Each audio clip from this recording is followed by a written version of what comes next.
ಸ್ಟ್ಯಾಟಿಸ್ಟಿಕ್ಸ್ನಲ್ಲಿ use ಮಾಡುವಂಥ regression ಅನ್ನೋ ಟೂಲನ್ನು data analysis ಪರ್ಪಸ್ಗೋಸ್ಕರ ನಾವು ಯಾವ ಥರ ಯೂಸ್ ಮಾಡಬೇಕು ಅನ್ನೋದನ್ನು ಈ ಹಿಂದೆ ತಿಳ್ಕೊಂಡ್ವಿ.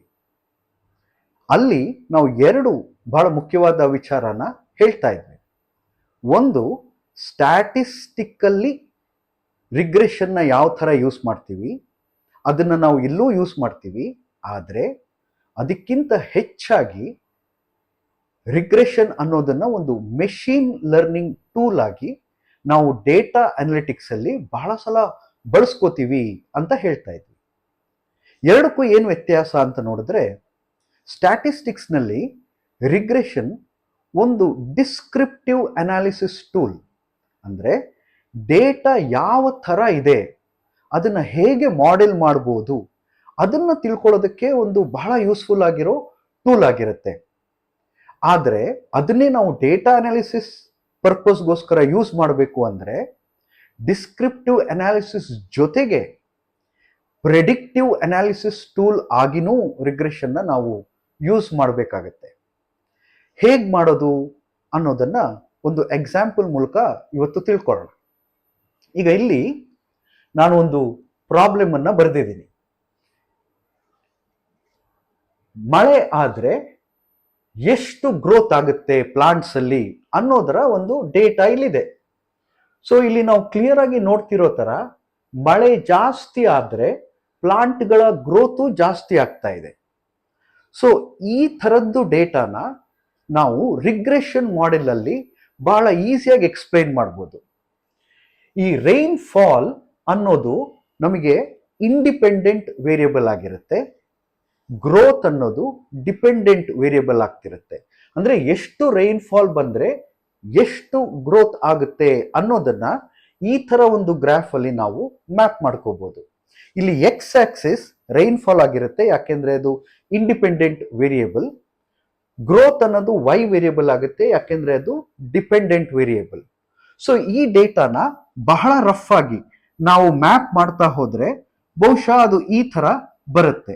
ಅಂದ್ರೆ ರೈನ್ ಫಾಲ್ ಜಾಸ್ತಿ ಆಗ್ತಾ ಇದ್ದ ಹಾಗೆ ಗ್ರೋತ್ ಕೂಡ ಜಾಸ್ತಿ ಆಗ್ತಾ ಹೋಗುತ್ತೆ. ಇದು ಸ್ಟ್ಯಾಟಿಸ್ಟಿಕ್ಸ್ ಅಲ್ಲಿ ನಾವು ಯೂಸ್ ಮಾಡುವಂತ ಒಂದು ಮಾಡೆಲ್. ಈ ಈಕ್ವೇಶನ್ ಬಗ್ಗೆ ನಾನು ಕಳೆದ ಸಲನೇ ಹೇಳಿದ್ದೆ. ರಿಗ್ರೆಷನ್ ಈಕ್ವೇಶನ್ ಅಂತ ನಾವು ಯೂಸ್ ಮಾಡೋದು ಇದನ್ನ. ಅಂದ್ರೆ y equals a plus B X, ಇದನ್ನ ಎಂ ಎಕ್ಸ್ ಪ್ಲಸ್ ಸಿ ಅಥವಾ ಬೇರೆ ಬೇರೆ ತರ ಹೇಳೋದು ಇದೆ. ಇಲ್ಲಿ ನಾವು y equals a plus B X ಅಂತ ಇಟ್ಕೊಳ್ಳೋಣ. ಇಲ್ಲಿ ನೀವು ನೋಡಿದ್ರೆ ಎಕ್ಸ್ ವ್ಯಾಲ್ಯೂ ಝೀರೋ ಆದಾಗ y ವ್ಯಾಲ್ಯೂ ಏನ್ ಬರುತ್ತೋ ಅದನ್ನ ನಾವು ಇಂಟರ್ಸೆಪ್ಟ್ ಅಂತೀವಿ. ಇಂಟರ್ಸೆಪ್ಟ್ ಅಂದ್ರೆ ಎಕ್ಸ್ ವ್ಯಾಲ್ಯೂ ಝೀರೋ ಇದ್ದಾಗ y ವ್ಯಾಲ್ಯೂ ಎಷ್ಟಿತ್ತು ಇದನ್ನ ನೀವು ಬೇಸ್ ವ್ಯಾಲ್ಯೂ ಅಂತಾನೂ ಕರಿಬಹುದು. ಸೊ ಎ ಅನ್ನ ನಾವು ಇಂಟರ್ಸೆಪ್ಟ್ ಅಂತ ಕರಿತೀವಿ. ಅಂದ್ರೆ ಎಕ್ಸ್ ವ್ಯಾಲ್ಯೂ ಝೀರೋ ಇದ್ದಾಗ y ವ್ಯಾಲ್ಯೂ ಎಷ್ಟಿರುತ್ತೋ ಅದು ಇಂಟರ್ಸೆಪ್ಟ್, ಬೇಸ್ ವ್ಯಾಲ್ಯೂ, y ನ ಬೇಸ್ ವ್ಯಾಲ್ಯೂ. ಇನ್ನೊಂದು ನಾವಿಲ್ಲಿ ಏನು ಅಬ್ಸರ್ವ್ ಮಾಡ್ಬೋದು ಅಂತ ಹೇಳಿದ್ರೆ, ಎಕ್ಸ್ ಜಾಸ್ತಿ ಆಗ್ತಾ ಇದ್ದ ಹಾಗೆ y ಕೂಡ ಜಾಸ್ತಿ ಆಗ್ತಾ ಹೋಗುತ್ತೆ. Unit most basic unit value ತಗೊಂಡಾಗ ಒಂದು ಯೂನಿಟ್ ವ್ಯಾಲ್ಯೂ ಎಕ್ಸ್ ಜಾಸ್ತಿ ಆದಾಗ y ಎಷ್ಟು ಜಾಸ್ತಿ ಆಗುತ್ತೆ ಅಂತ ಹೇಳೋದು ಈ ಬಿ. ಅದನ್ನ ನಾವು ಸ್ಲೋಪ್ ಅಂತ ಕರಿತೀವಿ. ಸೊ ಈ ಇಂಟರ್ಸೆಪ್ಟ್ ಮತ್ತು ಸ್ಲೋಪ್ ಅನ್ನ ಫೈಂಡ್ ಔಟ್ ಮಾಡಿದ್ರೆ ನಾವು ಯಾವುದೇ ವ್ಯಾಲ್ಯೂ ಎಕ್ಸ್ ಕೊಟ್ರೆ ಅದರ y ವ್ಯಾಲ್ಯೂನ ಹೇಳಬಹುದು ಅನ್ನೋದು ಈ ಈಕ್ವೇಶನ್ ನ ಮುಖ್ಯ ಉದ್ದೇಶ.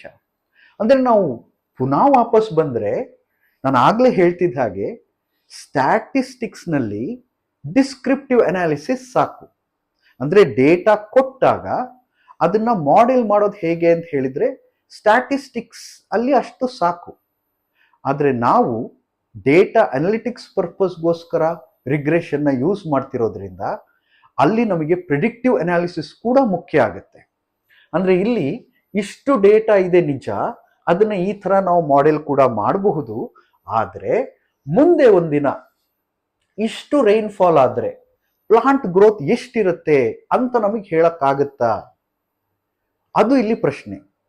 ಧಾರಾಳವಾಗಿ ಮಾಡ್ಬೋದು. ಹೇಗ್ ಮಾಡ್ಬೋದು ಅಂದ್ರೆ, ನಮಗೆ ಇಲ್ಲಿ ಈಕ್ವೇಶನ್ ಗೊತ್ತಿರೋದ್ರಿಂದ ಈ ಈಕ್ವೇಶನ್ ಅಲ್ಲಿ ಎಕ್ಸ್ ವ್ಯಾಲ್ಯೂ ಹಾಕಿದ್ರೆ ನಮಗೆ ಸ್ಲೋಪ್ ಮತ್ತೆ ಇಂಟರ್ಸೆಪ್ಟ್ ವ್ಯಾಲ್ಯೂ ಗೊತ್ತಿದ್ರೆ ನಾವು ಎಕ್ಸ್ ವ್ಯಾಲ್ಯೂನ ಡಿರೈವ್ ಮಾಡ್ಬೋದು.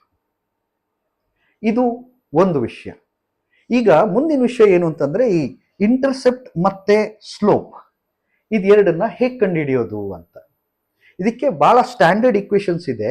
ಆ ಸ್ಟ್ಯಾಂಡರ್ಡ್ ಈಕ್ವೇಶನ್ಸ್ ನೋಡೋ ಮುಂಚೆ ನಾವು ನಿನ್ನೆ ಮಾತಾಡ್ತಿದ್ದ ಇನ್ನೊಂದು ವಿಷಯಕ್ಕೆ ಬರೋಣ. ನಿನ್ನೆ ನಾವು ಹೇಳ್ತಾ ಇದ್ವಿ, ಇದೇ ರಿಗ್ರೆಷನ್ ಮೆಷಿನ್ ಲರ್ನಿಂಗ್ ಅಲ್ಗಾರಿಥಮ್ ಆಗಬೇಕು ಅಂದ್ರೆ ಇನ್ಪುಟ್, ಪ್ರಾಸೆಸ್, ಔಟ್ಪುಟ್ ಅನ್ನೋ 3 ಎಲಿಮೆಂಟ್ ಜೊತೆ ನಾವು 2 ಹೊಸ ಎಲಿಮೆಂಟ್ಗಳನ್ನ ಸೇರಿಸ್ಬೇಕು. ಒಂದು ಕಂಟ್ರೋಲ್, ಆ ಅಲ್ಗಾರಿಥಮ್ ಯಾವ ಥರ ರನ್ ಆಗಬೇಕು ಅನ್ನೋದು ಒಂದು. ಎರಡನೇದು, ಒಂದು ಅಲ್ಗಾರಿಥಮ್ ರನ್ ಆದ ಮೇಲೆ ಅದರ ಔಟ್ಪುಟ್ ಅನ್ನ ಮೆಷರ್ ಮಾಡಿ ಅದರಿಂದ ಮುಂದಿನ ಸಲ ನಾವು ಅದೇ ಅಲ್ಗಾರಿಥಮ್ನ ರನ್ ಮಾಡಿದಾಗ ಅದು ಬೆಟರ್ ಆಗಿ ರನ್ ಆಗಬೇಕು. Feedback, control, feedback. ಸೊ ಯಾವುದೇ ಅಲ್ಗಾರಿಥಮ್ಗೆ ನೀವು ಒಂದು ಕಂಟ್ರೋಲ್ ಕಾಂಪೊನೆಂಟ್ ಮತ್ತೆ ಒಂದು ಫೀಡ್ಬ್ಯಾಕ್ ಕಾಂಪೊನೆಂಟ್ ಅನ್ನ ಸೇರಿಸಿದ್ರೆ ಅದು ಮೆಷಿನ್ ಲರ್ನಿಂಗ್ ಅಲ್ಗಾರಿಥಮ್ ಆಗಿ ಕನ್ಸಿಡರ್ ಮಾಡ್ಬೋದು. ಈಗ ಇಲ್ಲಿ ನಾವು ಮಾತಾಡಕ್ ಹೊರಟಿರೋ ವಿಷಯ ಏನು ಅಂದ್ರೆ, ಫೀಡ್ಬ್ಯಾಕ್ ಅನ್ನೋದು ರಿಗ್ರೆಷನ್ ಅಲ್ಗಾರಿಥಮ್ ಅಲ್ಲಿ ಇದೆ, ಅದನ್ನ ಆ ರೀತಿಯಾಗಿ ನೋಡಿಲ್ಲ ಅಷ್ಟೇ.